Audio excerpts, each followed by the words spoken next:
Я много путешествую на разных турендуро, и это обзор КТМ 890 Adventure. На канале уже был обзор 790 Adventure в двух версиях. 890 это довольно легкое обновление модели, поэтому будет много повторений из прошлого обзора. Ключевые нововведения. Цена, выросшая на 500 евро, увеличенный объем двигателя, облегченный подрамник и алюминиевая рулевая колонка, улучшенная работа сцепления и квикшифтера, улучшенные алгоритмы ABS и трекшн-контроля, новый переключатель для круиз-контроля, слегка доработанные передние и задние тормоза, доработанные регулировки подвески. У меня была обычная дорожная версия на дорожной резине, которую я и рекомендую, а не R-ку, позже объясню почему. К работе электроники, круиз-контроля и тормозов у меня и на прошлой версии претензий не было, поэтому я сконцентрировался больше на работе двигателя. Для этого большую часть времени скучно ездил по городу в потоке. Именно к такому режиму на старом двигателе у меня были основные претензии. Как и год назад, единственный полноценный конкурент – Tenere. Старый обзор КТМ 790 был еще до того, как я нормально обкатал Tenere, тогда у меня был только короткий тест-драйв. В этом обзоре я говорю уже с большим пониманием как КТМ, так и Yamaha. Для меня эти мотоциклы интересны, потому что из всех среднекубатурников только их я серьезно рассматривал к покупке. Почему? Потому что я одиночка. Тяжелые мотоциклы хороши, но в разы выше риск засесть так, что одному не вытащить. Если учитывать, что Tenere гораздо выше и многим людям, по моему мнению, не подойдет, отсюда осторожный вывод, что КТМ 890 Adventure – лучший хардкорный турендуро для невысокого роста. И пока не начались мантры, что надо уметь ездить, поделюсь размышлениями, а вы сами решите.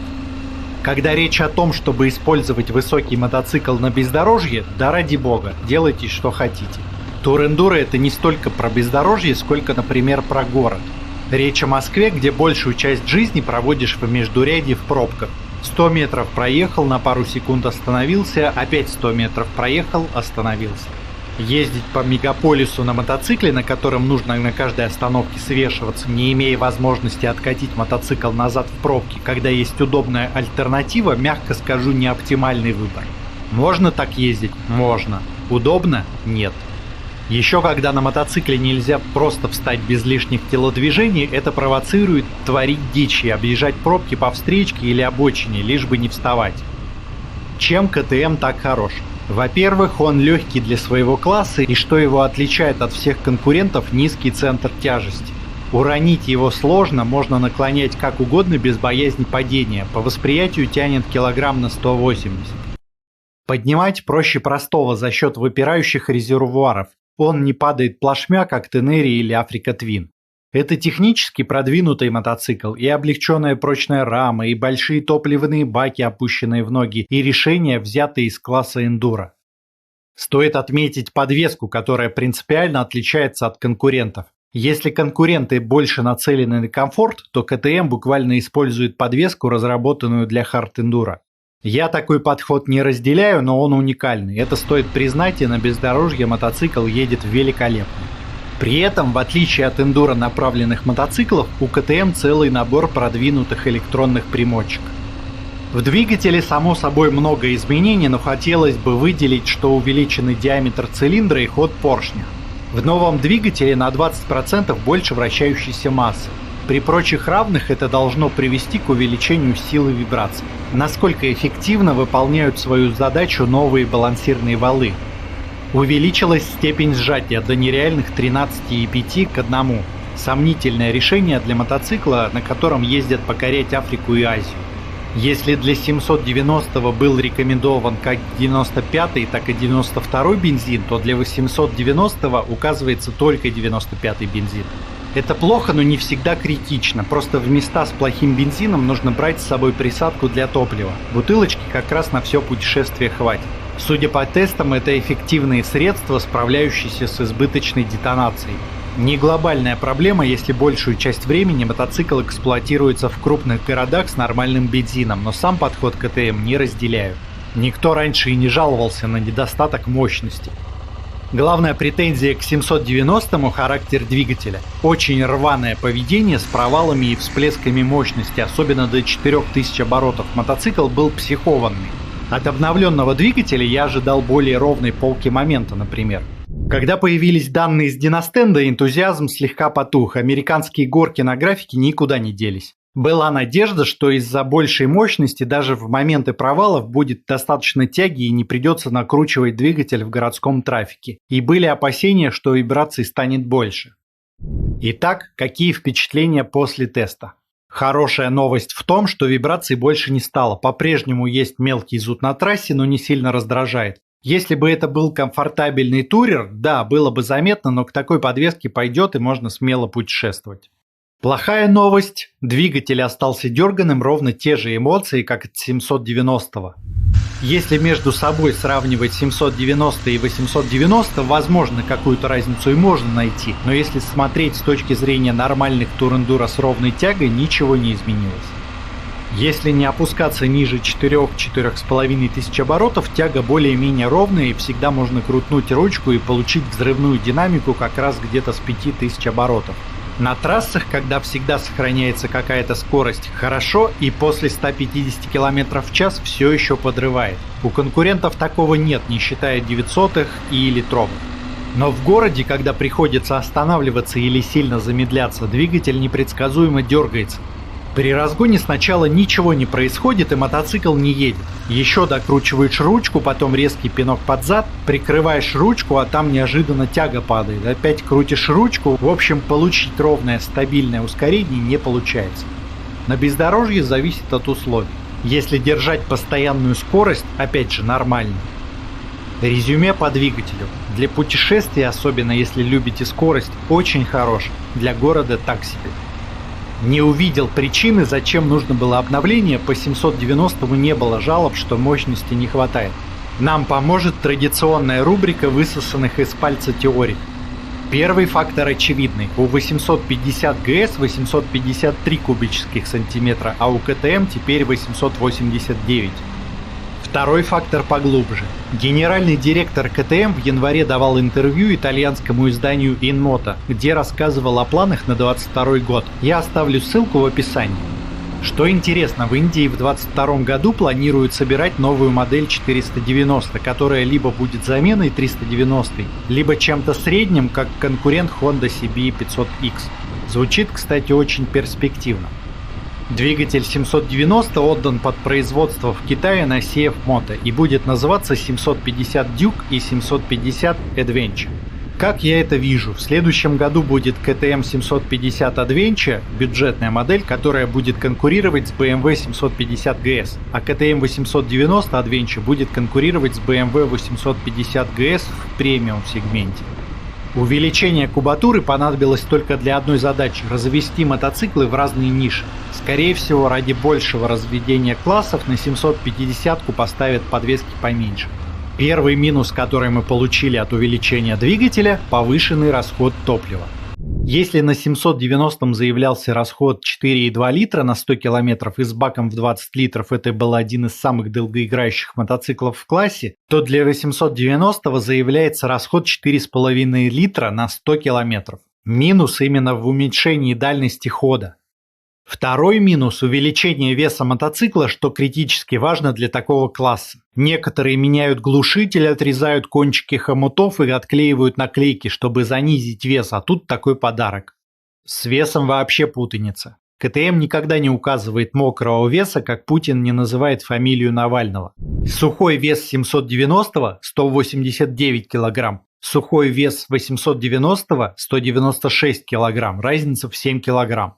В инструкции для 890-го пишут приблизительный вес без топлива 200 кг. Для 790-го там же говорится 196 кг. Объем жидкости не изменился. Спрашивается, куда пропали 3 кг? Обвесили покупателей, чтобы не перейти сакральную границу в 200 кг? Добавим сюда вес топлива 13,4 кг при 90% заполнении бака. Получаем мокрый вес 890-го минимум 214 кг. На бумаге уже не такой впечатляющий малый, как был, но по ощущениям КТМ все равно самый легкий в классе за счет низкого центра тяжести. Еще важно то, что КТМ можно смело эксплуатировать без дуг безопасности, в отличие от конкурентов. Это от 5 до 10 кг. За счет низких широких баков мотоцикл падает не плашмя. Поднимать его гораздо легче тощих конкурентов, что позволяет ездить в одиночку совсем далеко. Туда, где слонов в одиночку уже можно и не поднять. Обновленная коробка и сцепление. По-моему, стало лучше. Передачи сейчас включаются четко, быстро и без усилий. И это я ездил на мотоцикле в самом начале обкатки. На 790-м чувствовалась топорность, хотя и ничего критичного. Надо было с силой засаживать каждую передачу, дело привычки. Подвеска. У КТМ подвеска без полноценной прогрессии. Точнее, сами КТМ называют свою систему прогрессивной, но, скажем так, диапазон работы амортизаторов у КТМ уже, чем у рычажной прогрессии. Это особенность мотоцикла, которую важно знать.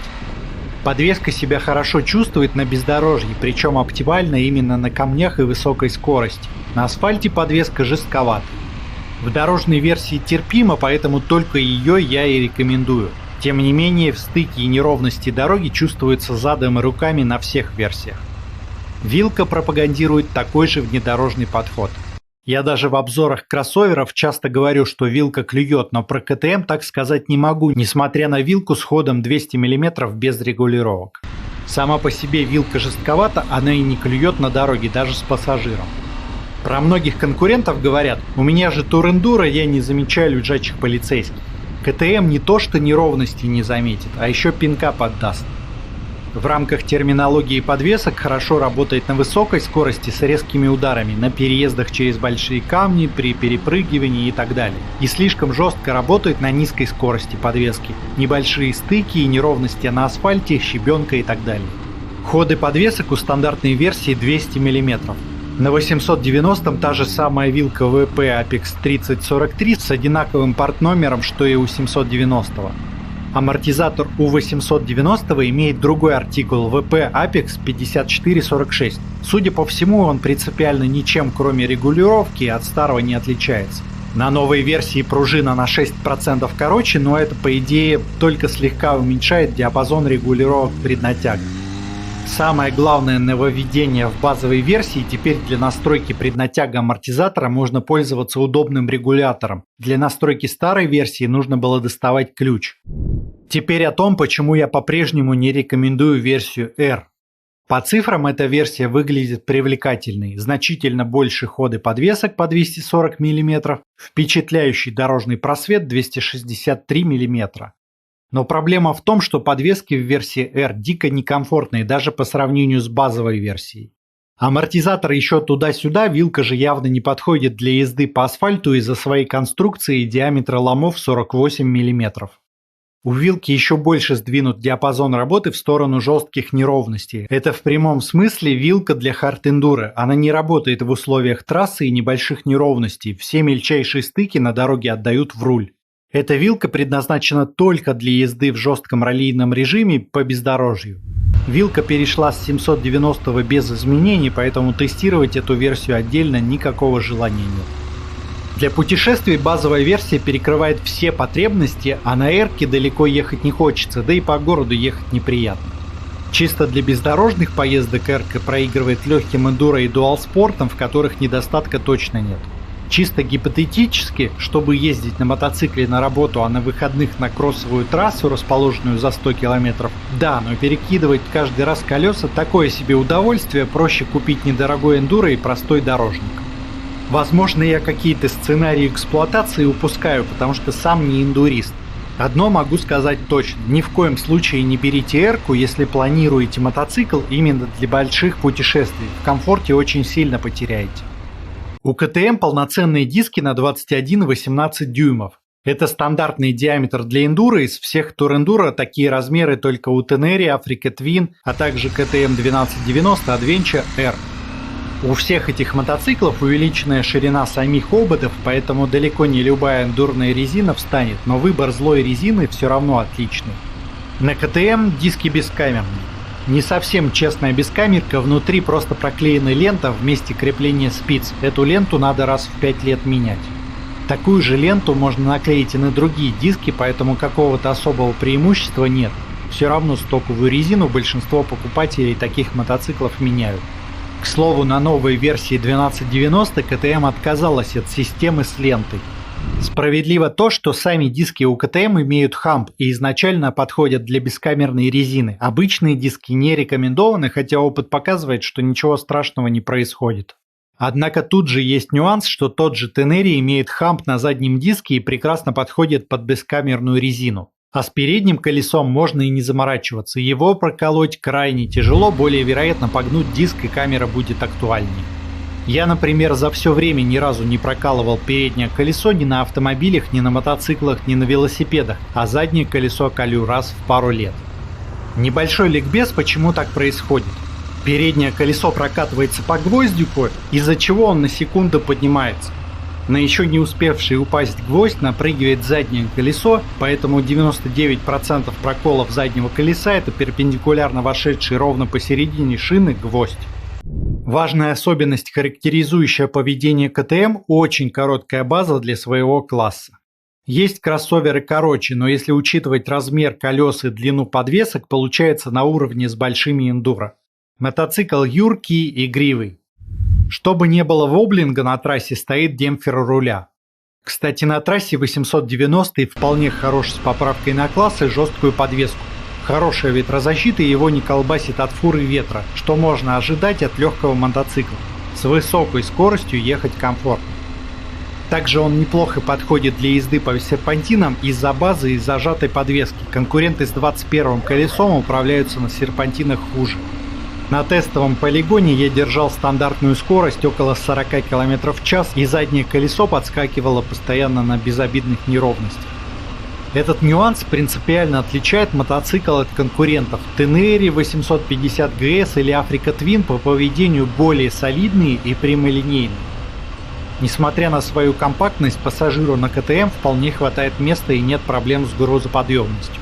Нормальные данные по грузоподъемности КТМ не указывает, но с помощью нехитрых вычислений получится в районе 236 кг вполне на уровне. У большинства мотоциклов одни характеристики сглаживаются другими. Например, короткая база идет совместно со спокойным двигателем или дерзкий двигатель идет в комплекте с комфортной подвеской. Однозначного характера чаще всего нет. У КТМ нет противоречия, он в каждой детали ведет себя как наркоман под бутератом, и вы ничего с этим сделать не можете. Вам это либо будет нравиться, либо раздражать. Владельцы других КТМ поймут, о чем я говорю, это особенность марки в целом. Тормоза отличные, резкие и дерзкие. Спереди два диска по 320 мм с 4-поршневыми радиальными суппортами, сзади диск на 260 мм с 2-поршневым суппортом. Из конкурентов только у Триумфа тормоза схожего уровня, у остальных попроще. Звук глушителя тоже подходит мотоциклу, у него нет каких-нибудь солидных басов, звонкий, как у стритфайтера.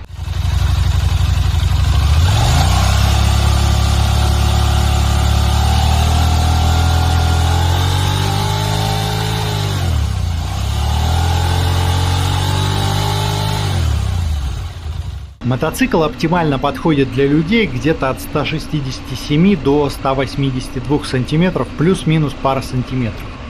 Мне с ростом 188 см мотоцикл объективно маловат. Колени согнуты больше, чем хотелось бы, руль низко. Проставки эту проблему для высокого роста вряд ли полноценно решат. Я даже не про стойку говорю, а просто про езду сидя. Плечи быстро начинают затекать и немного коленей.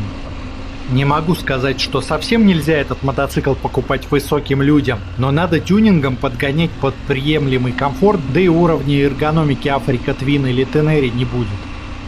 Для среднего же роста удобно и есть широкие возможности по настройке.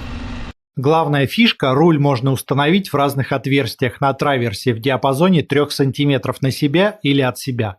Можно легко настраивать педаль тормоза ближе-дальше. Седло можно поставить на высоту 830 или 850 мм. Это очень круто для мотоцикла с таким дорожным просветом. Teneri по седлу на внушительные 4,5 см выше. Также для КТМ можно купить занижающий на 3 см комплект пружин. Высота по седлу будет 800 мм, запаса клиренса хватает и мотоцикл не превратится в пузатерку. Заниженный 890 все равно останется с большим дорожным просветом, чем стандартный клиренс у 1200 гуся или сутенера. Еще можно купить низкое сиденье, занижающее высоту по седлу на пару сантиметров. Безболезненно и без серьезных вложений мотоцикл можно догнать до высоты по седлу 775 мм, не получив каких-то глобальных ухудшений. Вот почему это безальтернативный вариант для невысоких людей.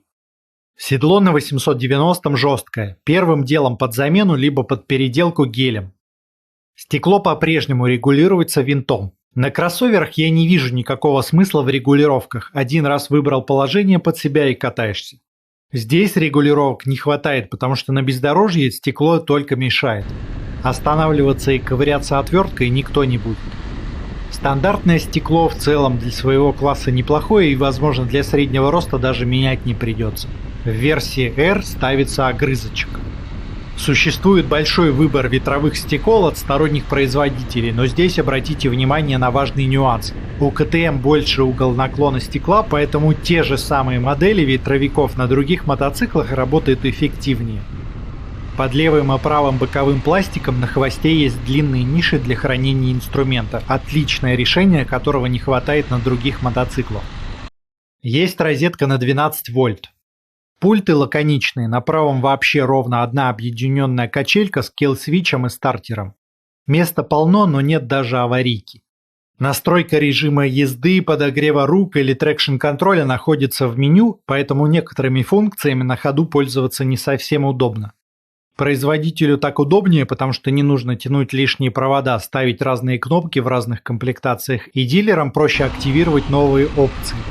С другой стороны, нет компромиссов и пользоваться кнопками на руле удобно. Большой поворотник, полноценный круиз-контроль, большие и понятные кнопки навигации.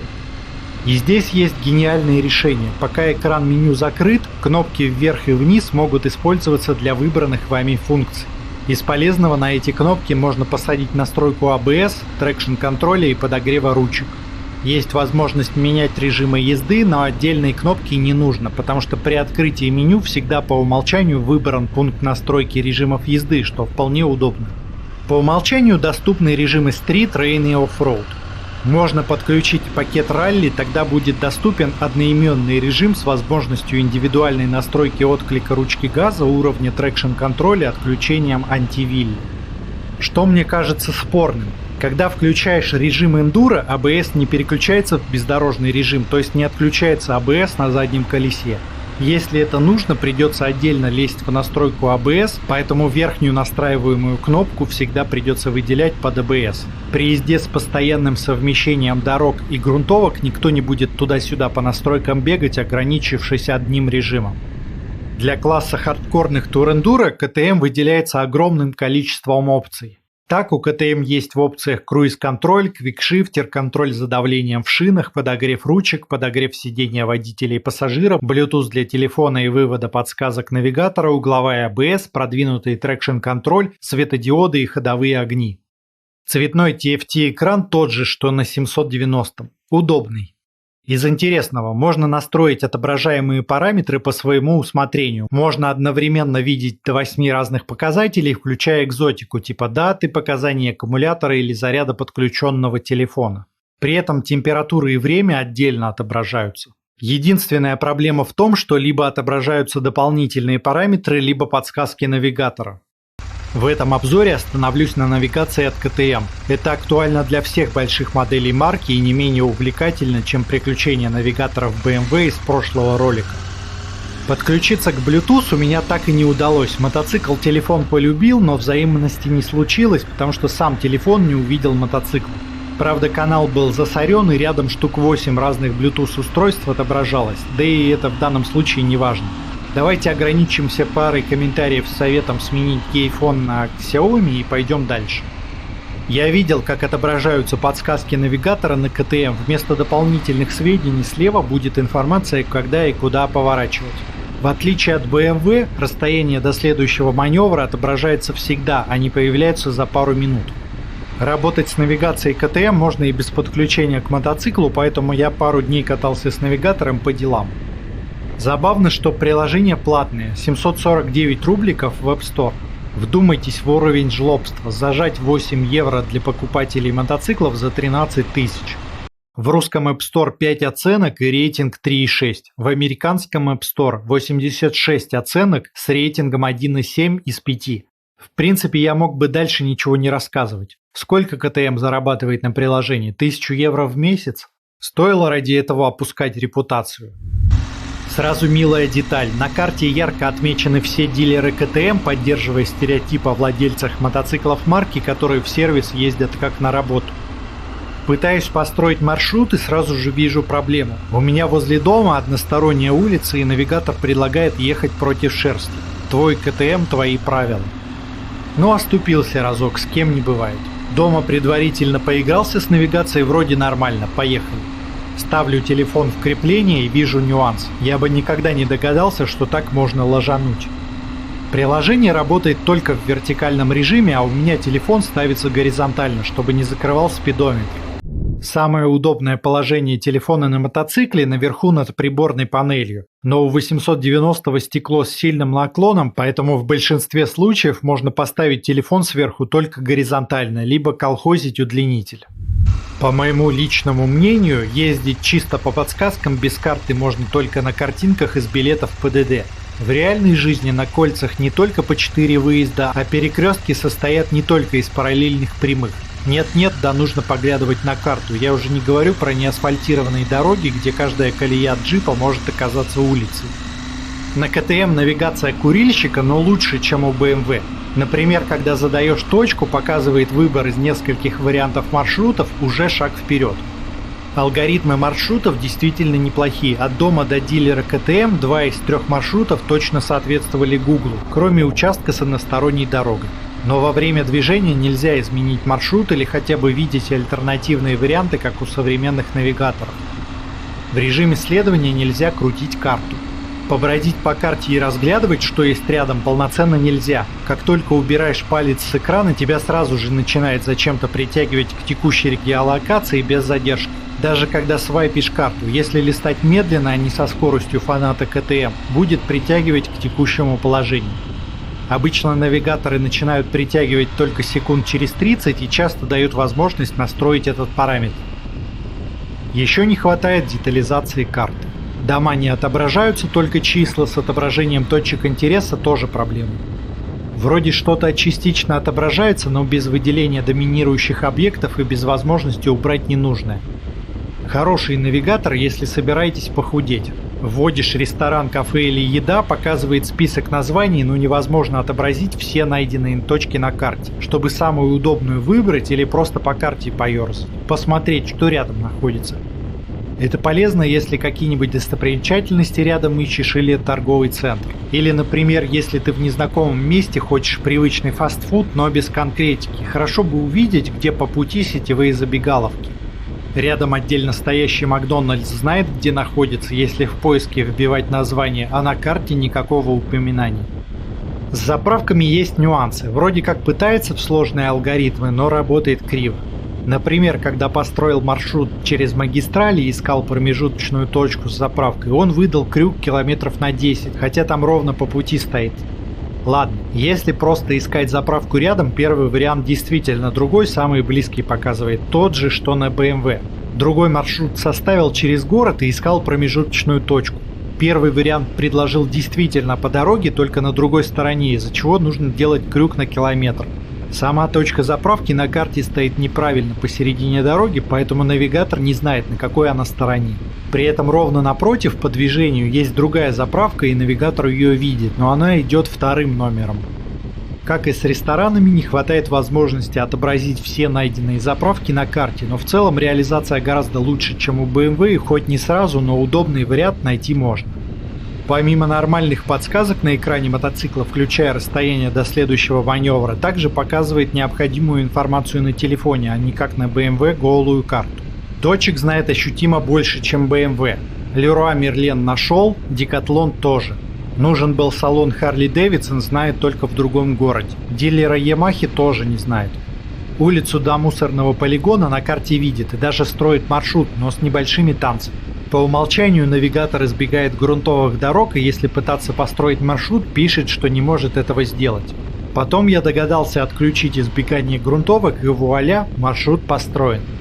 Я сразу же побежал пробовать такой трюк в навигации BMW, отключил избегание грунтовок, но он так и не построил маршрут, хотя дорогу видит. Когда я в следующий раз зашел в приложение и построил маршрут, навигатор почему-то предложил вариант только по городу, хотя он дольше в 1,5 раза. Оказалось, что опять стоят галочки на избегание грунтовок и магистралей. Если у вас есть привычка закрывать приложение, либо приложения сами закрываются по бездействию, тогда при каждом запуске приложения будут сбрасываться галочки предпочтений, и на это повлиять нельзя. Вообще смешно, что на мотоциклах КТМ по умолчанию стоит такой режим. По-моему, как раз должно быть наоборот, по умолчанию включенная галочка «Избегать асфальта». Есть классные штуки для путешествий на турендуро. Во-первых, для маршрута можно посмотреть график перепада высот. В мотопутешествии в горах позволяет лучше сориентироваться, а для велосипеда супер полезная штука. Кстати, а вы знаете, что КТМ делает велосипеды? А знаете, что Путин ездит на велосипеде КТМ? 2 шутки про Путина в ролике. С этого момента все дизлайки буду считать нападением ботов. Вернемся к навигации. Можно отображать карту не только в режиме схемы, но и в режиме террейн, где наглядно виден перепад высот, а также в режиме спутника. Точнее, это гибрид, где поверх фотографий со спутника наложена схема дорог. Другое дело, что грунтовок КТМ не знает даже на уровне Гугла и отказывается строить по ним маршрут. Для путешествий мне не хватает синхронизации с компьютером, чтобы не нужно было обязательно на телефоне точки вбивать. А также для мотоциклов, ориентированных на бездорожье, катастрофически не хватает импорта треков. В принципе, пользоваться навигатором КТМ в некоторых ситуациях можно. В городе, когда вы приблизительно знаете, куда надо ехать и не хочется телефон из кармана доставать, либо для дальних поездок с одной точкой по магистралям. Правда, для чего отказываться от комфорта полноценных бесплатных навигационных программ, у меня ответа нет. О надежности. КТМ 790 не был особо надежным мотоциклом. Была и отзывная кампания по задним тормозам. Неудачное крепление тормозного шланга могло привести к перегреву тормозов, из-за чего возникали серьезные проблемы. Чисто внешне на 890 крепление шланга уже исправлено, и есть какие-то еще доработки с тормозами. Нужно понимать, что это отзывная кампания только потому, что касается безопасности жизни, и тормоза могли тупо отказать. Мелких болячек у мотоцикла было много, большую часть из которых можно исправить самому, но не все. Были и проблемы с экранами. Образовывался конденсат внутри или просто экран переставал работать. Есть надежда, что многие болячки починили, потому что 890 фактически рестайлинг. На заборах пишут, что эти мотоциклы выпускаются в Китае, так же как была информация, что с 2020 года 790 уже выпускаются в Китае. У обоих дилеров от вопроса про Китай менеджеры выпрямлялись струной, гордо запрокидывали подбородок и громко заявляли, что эту модель производят в Австрии. Высока вероятность, что для Европы мотоциклы будут выпускаться в Австрии, а для других стран под шумок через год в Китае, поэтому нужно мониторить ситуацию. В чем проблема? Перенос такой серьезной производственной линии даже с полным копированием всегда связан с появлением новых болячек при сборке, пока полностью не отладят процесс, что занимает не меньше года. Ну и чтобы успокоить, базовая гарантия на мотоциклы 2 года, расширенная гарантия в Европе 4 года. Еще мне нравится, что у 890 ТО раз в 15 тысяч километров. Это позволяет легко планировать долгие путешествия, а масло в промежутке можете и сами поменять, не теряя гарантии. Встречал теоретические подсчеты, что на трассе двигатель работает в 3 раза меньше, чем в городе, если пересчитывать километры на обороты. Если в городской эксплуатации вы привыкли менять масло каждые 5000 километров, то по трассе тот же результат будет раз в 15 тысяч километров, даже без учета того, что на трассе масло всегда одной температуры, а в городе проходит в десятки раз больше циклов охлаждения-нагрева. Так, мандалорцы, основная часть обзора закончена, и теперь рубрика сравнений с другими мотоциклами. Напомню, что я беру самые популярные запросы сравнений с другими мотоциклами на YouTube. В этот раз модель слишком новая, поэтому я объединю запросы по 790 и 890, а также возьму статистику запросов Google. Первое место. КТМ 890 или 790 Adventure. Вообще запрос немного устарел. Еще зимой на сайте КТМ висели обе модели, и казалось, что 790 останется как базовая модель, а 890 в качестве продвинутой. Остатки распроданы, и теперь очевидно, что 790 больше не будет. На момент записи ролика это выбор между новым и старыми мотоциклами. Представим, что ролик я записываю для внуков, которые выбирают из бэушных мотоциклов по соизмеримым ценам. Честно говоря, я никакой разницы между ними не увидел. Обновление двигателя не ощущается, и я вижу больше минусов из-за повышения расхода и степени сжатия. Хотя, наверное, у вас там в будущем в любом африканском селе только 98-й льют. В остальном ощутимых изменений нет, и все будут решать отзывы по надежности, исправлены ли прошлые проблемы. Второе место. Yamaha Tenere 700. О, это моя любимая тема, можно было бы отдельный ролик записать. Как я уже сказал, я долго не мог решить, какой же мотоцикл хочу для себя, пока не взял Tenere на полноценный длительный тест. По весу и параметрам подвесок эти мотоциклы кажутся близкими, но между ними целая пропасть в ощущениях. Во-первых, они заметно отличаются по высоте. Я с ростом 188 см на Tenere, как в домашних тапках, КТМ мне мелковат. И обратная ситуация будет у людей со средним ростом. Если ваш рост колеблется в районе 180 см, подойдет любой из этих мотоциклов. У Tenere мягкая подвеска с классической прогрессией и самый мягкий двигатель в классе без каких-либо вибраций. У Tenere на треть меньше мощности, но зато он едет спокойно без дерганий. Tenere длиннобазный с мягкой подвеской и геометрией, прижимающий переднее колесо при ускорении, а КТМ короткобазный с жесткой. Манера их управления сильно различается. Tenere любит ехать стабильно по прямой, глотая неровности, и не очень любит поворачивать, поэтому на серпантинах ехать активно на нем не сильно приятно. КТМ, наоборот, вертлявый и на серпантинах, как рыба в воде, очень любит прыжки и активную езду на бездорожье. КТМ в условиях бездорожья сложнее где-то завалить из-за низкого центра тяжести. У Tenere высокий центр тяжести, и еще нужно учитывать, что на КТМ дуги безопасности избыточны, тогда как на Tenere они точно не помешают. А вот отличия в электронике или баке не так уж принципиальны. Чем мне нравятся такие мотоциклы, как Tenere, их покупают такие же путешественники, поэтому специфичного тюнинга много.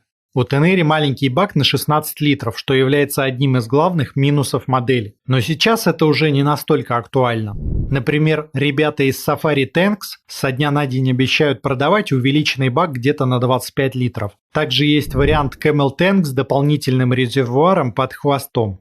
Не вижу причин, почему нельзя будет подружить эти два решения, получив 30-литровый запас топлива и развозить бензин в отдаленные деревни.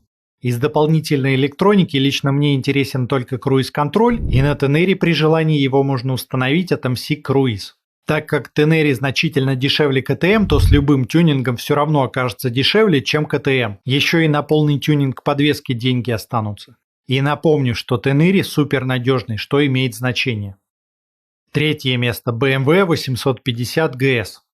BMW гораздо комфортнее во всем, но гораздо тяжелее по ощущениям, особенно если сравнивать с версией Adventure с нормальным баком. На бездорожье КТМ король, что ни говори. У BMW мягкий двигатель, мягкие тормоза, мягкая нерегулируемая вилка, поэтому мотоцикл больше подходит для спокойных путешествий. КТМ – это прожарить, дубасить, наваливать, выбирая места пострашнее, расплачиваясь за это комфортом. Четвертое место. Triumph Tiger 900 Rally. А вот тут интереснее. С одной стороны он комфортный, как 850 GS, но при этом ощущается полегче, лучше тормоза и динамика. Тигр как раз где-то между 890 и BMW. Для бездорожья КТМ по-прежнему лучше, и при езде в стойке у Тигра есть проблемы по эргономике. Для асфальта Tiger однозначно лучше. Пятое место. Africa Twin. Africa Twin – феноменальный мотоцикл для литрового класса, поэтому весь интернет заполнен эпитетами, как все хорошо. Нужно понимать, что Африка – это другой класс, заметно тяжелее, с высоким центром тяжести, при этом плоская. Следите за руками. Базовая Африка 1100 весит на 10 кг больше 890. Если версия с автоматом, ради которой многие ее выбирают, плюс 10 кг. Если выбрать версию Adventure Sport с соизмеримой дальностью хода и возможностями, плюс 14 кг. Также на Африку придется установить дуги безопасности, плюс 8 кг. При адекватном сравнении без иллюзий разница получится 32 кг на механике и в 44 кг на автомате. И несравнимо выше центр тяжести. А по сравнению с 790 разница уже в районе 50 кг. Сравнивать с базовой версией Африки некорректно из-за небольшого запаса хода и скудной электроники. Пока Africa Twin едет, никаких вопросов, все классно. Бездорожный монстр, который может летать 200 км в час по ухабам, как никакой другой большой мотоцикл, если на время забыть о существовании 1290. Но стоит ее положить не на ровном твердом покрытии, а где-нибудь в луже грязи. И есть высокая вероятность мотоцикл просто не поднять, он ложится плашмя.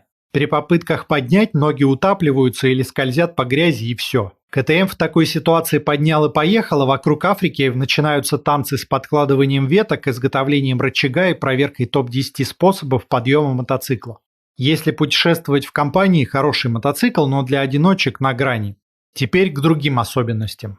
Во-первых, Африка Твин гораздо комфортнее, особенно для высоких людей. Если брать Африку на автомате, другой уровень удобства при езде в городе с плотным трафиком. Минус – Африка гораздо шире и в городе толкаться менее приятно.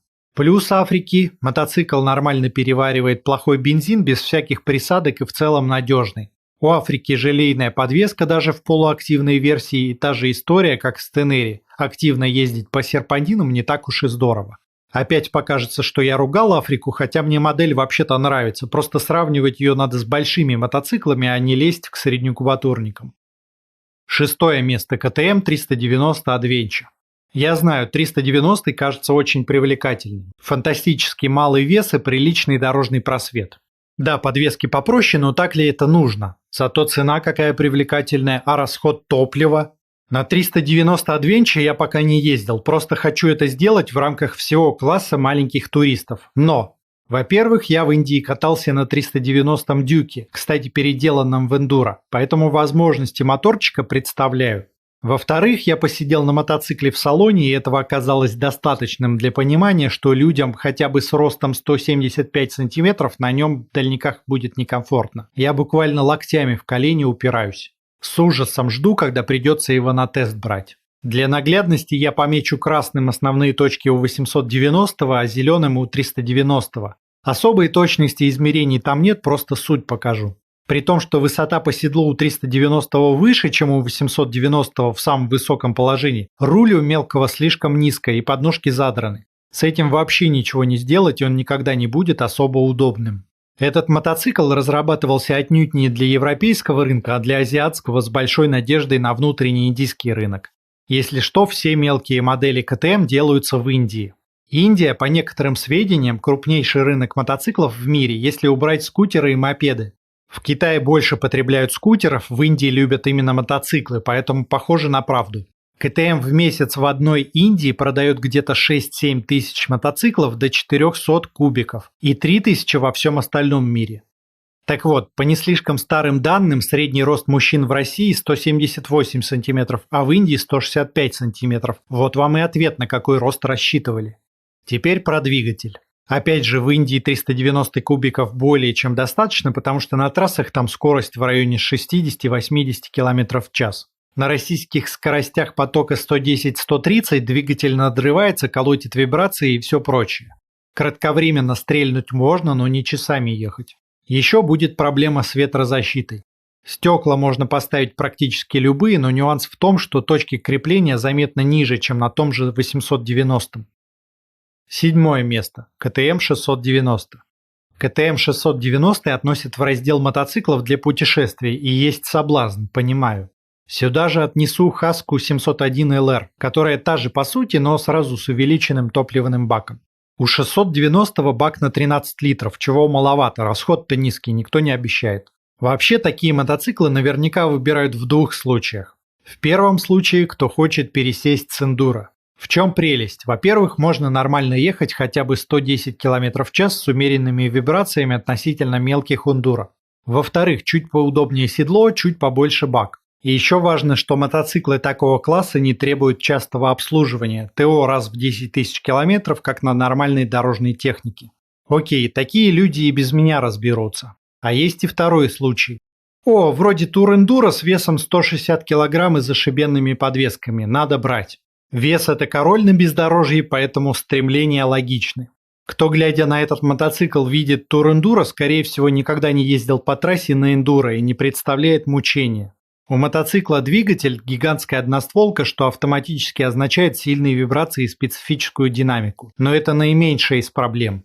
Естественно, на бездорожье такие мотоциклы лучше, даже обсуждать нечего. Но вот уехать на 690-м куда-то путешествовать в России – это два варианта. Первый вариант – маршрут преимущественно по грунтовкам со скоростью в районе 60 км в час. Окей, можно обсуждать. Второй вариант – несколько дней ехать по магистрали, потом пару-тройку дней покататься по бездорожью и опять ехать пару-тройку дней по той же магистрали. Если пытаться путешествовать на стоковом 690-м вот в таком режиме, во-первых, вас с ног до головы забрызгивает грязью не только в дождь, но и после дождя до полного высыхания асфальта из-за эндурного крыла. Из-за этого же крыла на высоких скоростях мотоцикл постоянно будет пытаться оторваться от земли.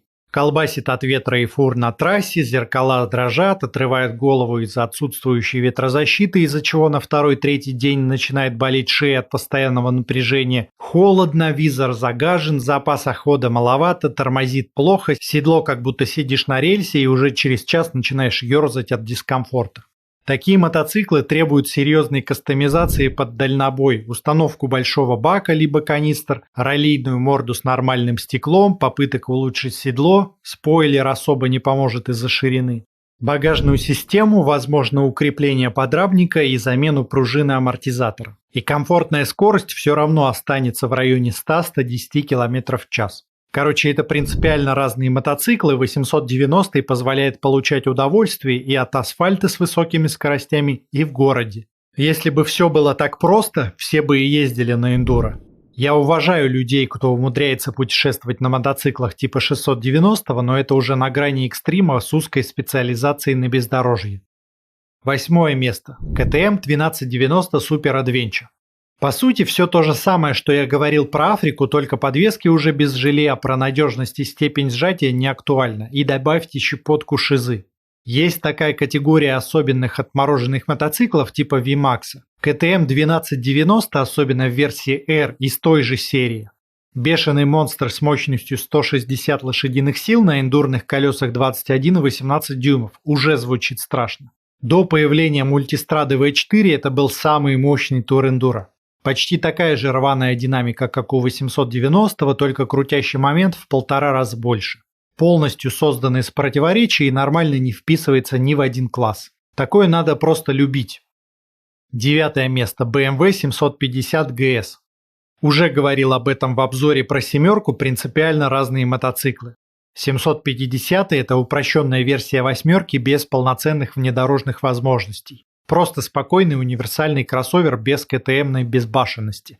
По цене тоже в разных категориях, 750 сильно дешевле. Если по какой-то причине не важна цена и 5-летний гарантийный срок, просто выбирайте сердцем. 10 место. Suzuki V-Strom 650. V-Strom тоже кроссовер и далек от бездорожных возможностей КТМ. При этом Suzuki еще чуть ли не в 2 раза дешевле.